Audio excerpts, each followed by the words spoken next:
आणि थेट आपण जाणार आहोत मनोज जरांगे पाटील सध्या आपल्या सोबत जोडले गेलेले आहेत। मनोज जरांगे पाटील, पहिली तुमची प्रतिक्रिया द्या, कारण शरण आलेला आहे वाल्मिक कराड, मात्र येत्या काळामध्ये कशा स्वरूपाची कारवाई तुम्हाला अपेक्षित आहे? कारवाई आता ते पोलीस करणारच, आता सोडत नाहीत कोणालाच। कारण जो घडून आणतो, जो सामूहिक असतो, जो लोक मारतो, ज्याला कदर नाही, राक्षसापेक्षा जास्त वृत्ती, विचार, संस्कार अंगात ठेवून वागायचं, आता पोलीस गृहमंत्री आता सोडत नाहीत। काय स्टेटमेंट, प्रतिक्रिया काय द्यायच्या देऊ द्या, आता सुट्टी नाही। आता बडे बडे मासे सुद्धा येणार आहे त्याचे, खूप काही। आता बीड जिल्ह्यातली बरीचशी घाण आता स्वच्छ होणार आहे, कारण गोरगरिबाला खूप त्रास झालेला आहे आणि देशमुख कुटुंबीय अक्षरशः उन्हात पडलाय। आज त्यांचे लेकरं बाळ माशासारखे तरफडायला लागलेत। आपल्या बापाचा इतका क्रूर खून झाला, आज त्यांच्या लेकराला, कुटुंबाला, आई बापाला, भावाला झोपी येत नाहीयेत। प्रचंड मनस्ताप आहे त्यांना। नक्की आता मुख्यमंत्री बोललेत त्या पद्धतीनं न्याय मिळणार आणि ती अपेक्षा धरून कुटुंब आहे की मुख्यमंत्री न्याय देतील म्हणून, आणि त्यांनी त्या शब्दाला खरं भरलं पाहिजे मुख्यमंत्र्यांनी। आता ते जे बोललेत की आता कोणाला सोडणार नाही, तर या शब्दावरती त्यांनी आता ठाम राहिलं पाहिजे आणि देशमुख कुटुंबाला न्याय दिला पाहिजे। याच्यात कोणीही सुटता आता काम आहे, जर सुटला तर मराठी रस्त्यावर येणार, राज्य बंद पाडणार आम्ही। बरं, जरांगे पाटील, स्वतः कराडनी असं म्हटलेलं आहे की हे खंडणीचं प्रकरण आहे तो खोटा गुन्हा दाखल केलाय आणि जे देशमुख प्रकरण आहे ते जोडलं जाते, त्याच्याशी माझा काही संबंध नाहीये, उलट जे कोणी आरोपी आहे त्यांना पकडलं जावं अशी आधी प्रतिक्रिया दिली आणि त्यानंतर तो शरण गेलेला आहे सीआयडीला। नाही, आता काय असतं ताई, चोर म्हणत असतो मी चोरी नाही केली, कोणी पण असू दे, तसंच असतं ते। आता गृहमंत्री, पोलीस आता नीट स्वतःसारखं सरळ करणार सगळं, कारण शेवटी या राज्याचा आणि या राज्यातल्या गरीब मराठ्यांचा विश्वासघात हा मुख्यमंत्र्याला करताच येणार नाही, कोणत्याच परिस्थितीत करता येणार नाही, कारण त्यांनी शब्दच दिले आता कोणाला सोडणार नाही। आणि जर तुम्ही आरोपी सोडायला लागले तर याचा अर्थ असा होतो, इतक्या दिवस त्यांना बाजूला ठेवलं आणि मग काय षड्यंत्र असलंय की काय, दिखावपणा केलाय आणि मराठ्यांची गोरगरीब त्या संतोष भाईच्या कुटुंबाची तुम्ही दिशाभूल केली, असा संदेश या राज्यात पसरल। तो संदेश जर पसरला तर रस्त्यावर राज्यातल्या मराठे दिसणार आहेत, कारण राज्यभर आंदोलन सुरू होणार। त्यामुळं मुख्यमंत्री असो किंवा पोलीस असो आता सुट्टी देत नाहीत, काय म्हणायचं काय नाही म्हणायचं तो ज्याचा त्याचा भाग आहे। आमचं तर मुख्यमंत्री साहेबांकडे सरळ म्हणणं आहे, याच्यातला आता कोणीच सोडू नका। कोणी कोणाला मदत केली, खून करणाऱ्याला कोणी फोन केले, खून करणाऱ्यांनी कोणाला फोन केले, ज्यांनी आरोपी वाचवण्याचा प्रयत्न केला, याच्यात कोणी आहेत का? आमदार, खासदार, मंत्री, सरकारमधले कोणी, काही पोलीस अधिकारी, कोणाला कोणाचे फोन गेले ते कॉल डिटेल सगळे काढू, या सगळ्या लोकांना आता आरोपी करायचं 302 मध्ये, यांच्यावरती मोका पण लावायचा, हे मुख्यमंत्र्यांनीच सांगितलेलं आहे। आता याच्यात कोणाला सुट्टी देऊ नये, म्हणायचंच नाही आता आमदार येईन, खासदार येईन, मंत्री येईन, आता सगळे डिटेल घ्या आणि आरोपींना ज्यांनी सांभाळलं आतापर्यंत त्यांनाही सोडू नका, कारण याच्यात काही थोडीशी शंका यायला लागली कालपासून। काल ओबीसीचे जे नेते आहेत ना, हे सगळे एका बाजूने बोलायला लागले आणि एकाएकीच बोलायला लागले।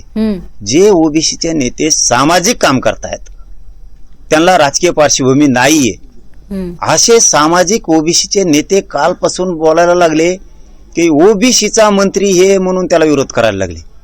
आतापर्यंत हेच ओबीसीचे नेते संतोष भाई देशमुख यांच्या खून जो झाला त्या कुटुंबाच्या दुःखात सहभागी होते। एकाएकीच असा काय साक्षात्कार झाला यांना, ओबीसीच्या नेत्याला, की ओबीसीचा मंत्री टार्गेट करायला लागले। याचा अर्थ असा व्हायला लागला, म्हणजे तुम्हाला थोडंसं थांबवते, थेट दृश्य आपण बघतोय सध्या पुण्यातल्या सीआयडी ऑफिस मधले ही दृश्य आहेत। एकीकडे सीआयडी चौकशी जी आहे ती आपण बघितलंय, तब्बल 12 वाजता शरण आलेला होता वाल्मिक कराड आणि त्यानंतर ही दृश्य बघतोय आपण, 2 तास चौकशी झाली। या संदर्भात आपण बोलतोय, जरांगे पाटील आपल्या सोबत आहेत। जरांगे, तुम्ही यापूर्वी सुद्धा हा उल्लेख केला होता की कोणी सुटलं नाही पाहिजे, मंत्री असो, संत्री असो, अजून कोणीही असो, कोणी सुटलं नाही पाहिजे, पण सध्या केवळ खंडणीचा गुन्हा दाखल आहे, ज्या प्रकरणाशी जोडलं जातंय, जे हत्या प्रकरण आहे त्याच्याशी संबंधित काहीही अजून समोर आलेलं नाहीये, हे कसं शक्य होणार असं तुम्हाला वाटतंय?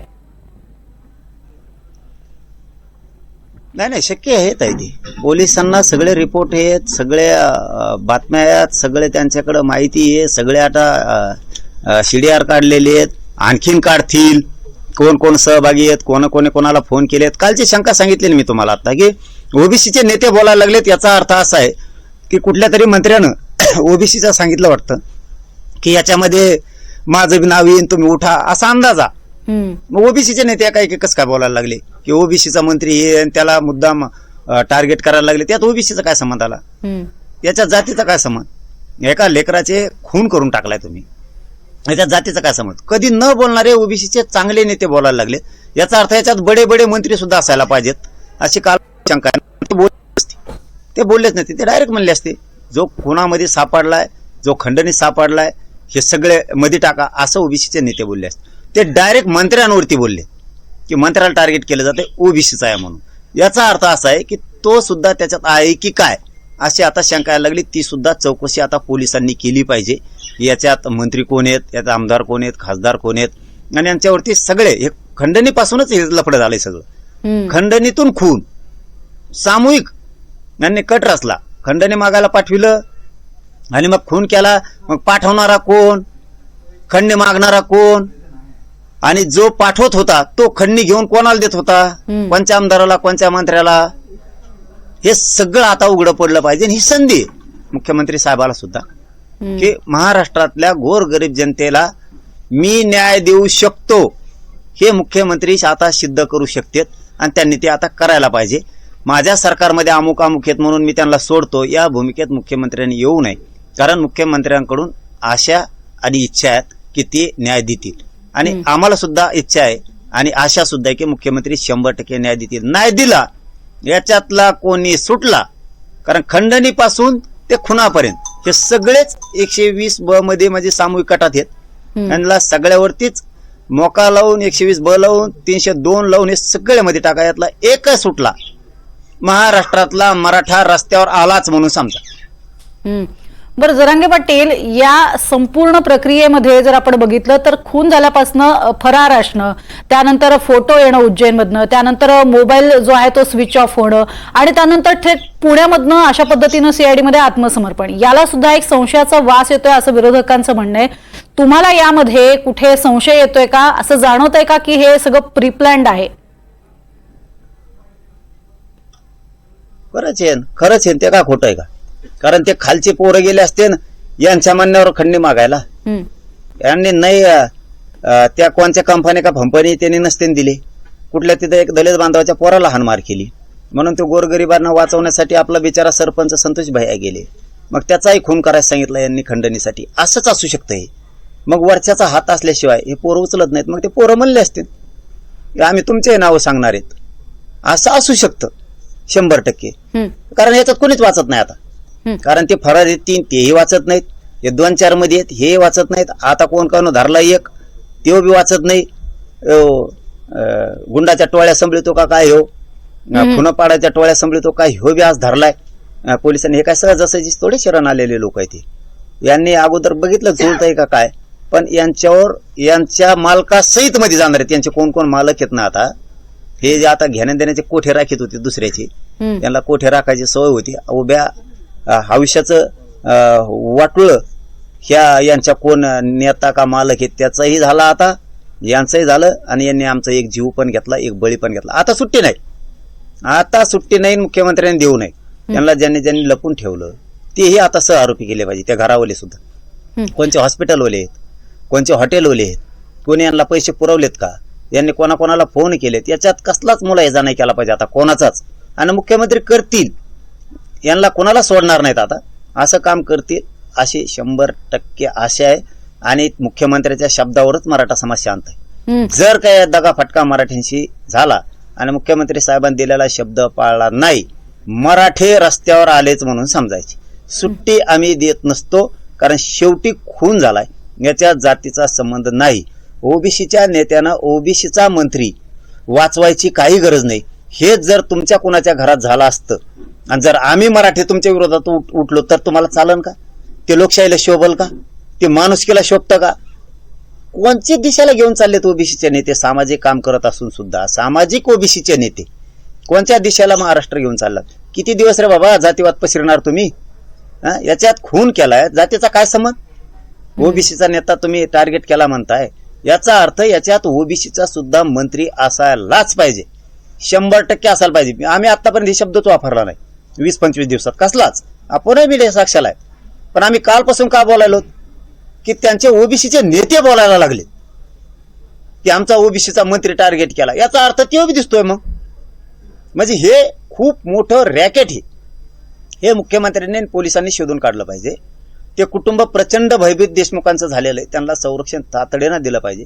तसं आजी साहेबांना आता सांगितलं आहे, मी आता SP साहेबांना सुद्धा सांगणार आहे की त्या कुटुंबाला तातडीनं तुम्ही संरक्षण पुरवा, कारण हे गुंड लोक आहेत, यांचं खूप मोठं रॅकेट आहे. असं पुन्हा पुन्हा मुख्यमंत्र्याच्या काळात, फडणवीस साहेबांच्या काळात होऊ नये म्हणून साफसफाई करून टाका सगळे. आता मुख्यमंत्री साहेब सोडू नका. तुम्हाला मुख्यमंत्र्यांवर पूर्ण विश्वास आहे, आता साफसफाई होईल असं तुम्ही म्हणताय, पण विरोधकांना मात्र वेगळाच वास येतोय या संपूर्ण प्रकरणात. कारण तब्बल 14 ते 15 गुन्हे दाखल होते कराडवरती, मात्र तरीही शस्त्र परवाने दिले जात होते असं स्वतः आमदार धस सांगतायत. आणि त्यांनी आणखीन नवनवीन पुरावे जे आहेत ते काढलेले आहेत. आणि अगदी राख माफिया असतील किंवा जी गुंड माफिया आहेत, या सगळ्याचा त्यांनी सुपडा साफ करावा अशी मागणी केलेली आहे. मात्र विरोधक या सगळ्याकडे संशयाच्या नजरेनं पाहतायत. विरोधकांनी याच्यात राजकारण करू नये. ही एक खून आहे. सत्ताधारी असो विरोधक असो याचं राजकारण दोघंही करू नका. जे सत्य असेल, गोरगरिबाच्या लेकराला न्याय मिळाला पाहिजे, हा खून साधा नाहीये, राज्य हळहळलंय. त्यामुळे इथं ना राजकारण करू नका. धस बोलतायत काय चुकीचं बोलत नाहीत, ते संदीप क्षीरसागर बोलतायत चुकीचं नाही बोलत, प्रकाश सोळुंके बोलतायत चुकीचं बोलत नाहीयेत, कोणी चुकीचं नाही. त्या अंजलीताई दमानिया बोलतायत ते चुकीचं नाहीये, कारण आरोप आहे ते सत्य आहे. बीड जिल्ह्यानं ते भोगलेलं आहे, बाहेरच्या जनतेला जास्त माहित नाही ताईये. बीड जिल्ह्यात प्रचंड गुंडगिरी आहे, प्रचंड गोरगरिबाला त्रास आहे. हे धनगर सुद्धा सोडित नाहीत. एक तिथलं कुठलं तरी पाटोदा तालुक्यातलं आणि बीड तालुक्याच्या बॉर्डरवर एक गाव आहे, पिठिका काहीतरी गावाचं नाव आहे. तिथं ताई एका पोराला मारून टाकलं. एकुलतं एक होतं धनगराचं, एकुलतं एक पोरग. त्या बापाला एकुलतं एक लेकर होतं. काय काळीच म्हणला समोर त्या आई बापाचं. हे 7-10 महिन्यापूर्वीच वाटणार, साधी केस सुद्धा नाही घेतली. असे इथं जात चुकी नाहीये, कोणचीच जात चुकी नाही. त्यामुळे ही सफाया होणं गरजेचंच आहे. हे गरजेचंच, ही गुंडगिरी थांबणं गरजेचं आहे. जातीवाद एवढा पसरला यांनी आणि दुसऱ्यावर ढकली देत जातीवादी आहेत म्हणून. यांनी पोचलेला जातीवाद, त्याच्यातून गुंडगिरी पोचली, त्यातून यांनी चोर चाट्टे चुट्टे हे पाळिले. मग याने चोऱ्या करायच्या, लुटायचं, लोकांना खंड्या मागायच्या, दादागिरी करायचे, कोणाच्या दुकानं चालू द्यायचे नाही, कोणाचे पेट्रोल पंप चालू द्यायचे नाही, कोणाचे खडी क्रेशर चालू द्यायचे नाही, कोणाच्या बस चालू द्यायचा नाही, त्या मोठ्याल्या ट्रॅव्हल चालू द्यायच्या नाही. म्हणजे यांचे हीच आहेत, कोणाच्या जागेवरती अतिक्रमण करतील, कोणाची मागच एक कोणची तरी त्यांचे मामी का काय, ती मामीच म्हणत होती मपला हाड पिलं. म्हणजे मामा खाते, मामी खाते, खात तरी कोणाचं म्हणजे कोणाला सोडी नाही. जमिनी खाते, कुठं डोंगर खाते, कुठं दगड खाते, त्याच्यावरचे गोटे खाते. का खाता तुम्ही? त्याच्यावरच्या गावऱ्या खातेत, शेण खातेत. खाता काय अवता? हे साधं नाही, कोणालाच किंमत देत नाही. ते म्हणजे मुजार आहेत, मजूर, असे मुजार असल्यासारखे मगरू. यांचे मस्तीत उतरणार मराठे. जर आज न्याय नाही दिला मुख्यमंत्र्यांनी तर मराठे सोडत नाहीत आता. कारण नेते, ओबीसीच्या नेत्यांना माझी हात जोडून विनंती आहे, तुम्ही सामाजिक नेते, भान ठेवत जा. खून झाल्यावर ठीक आहे, आपली वैयक्तिक काय लढाई असन वेगळी, त्यात बोललं पाहिजे, एकमेकाला टार्गेट केलं पाहिजे, ते ठीक आहे. परंतु जिथं खून होतो तिथं माणुसकी जिवंत असली पाहिजे. तुम्ही कसं काय म्हणता कालपासून ओबीसीचा मंत्री आहे त्याला टार्गेट करायला लागले? काय संबंध आहे ओबीसीचा मंत्र्याचा फंद्राचा? याच्यात दोष असला तुम्ही मनाने ओबीसीच्या नेत्यांना म्हणलं पाहिजे, कारण तुम्ही सामाजिक आहेत. ओबीसीचा जरी मंत्री असला तरी मध्ये गेला पाहिजे असं तुम्ही ठासून म्हणलं पाहिजे. तुम्ही ते म्हणत नाहीत राव, आणि तुम्ही दुसरंच सांगतायत. आता दूध का दूध, पाणी का पाणी मुख्यमंत्री करणारच आहेत, सफाया होणार आहे. नाही केला, मुख्यमंत्र्यांनी दिलेला शब्द जर पाळला नाही तर आम्ही महाराष्ट्रभर रस्त्यावर आलोत म्हणून समजायचं. महाराष्ट्र बंदच पाडणार आम्ही, पण संतोष भैयाच्या कुटुंबाला न्याय देणार. नक्कीच, आणि हा न्याय मिळावा अशी सगळ्याच महाराष्ट्राची इच्छा आहे, मागणी आहे. आणि बीडमध्ये माजलेली बजबजपुरी कधी शांत होणार याकडेही आता सगळ्यांचं लक्ष लागलेलं आहे. धन्यवाद, तुम्ही आमच्याशी बोललात आणि सविस्तर पद्धतीने या सगळ्यावरती भाष्य केलं, त्यासाठी मनोज जरांगे पाटील.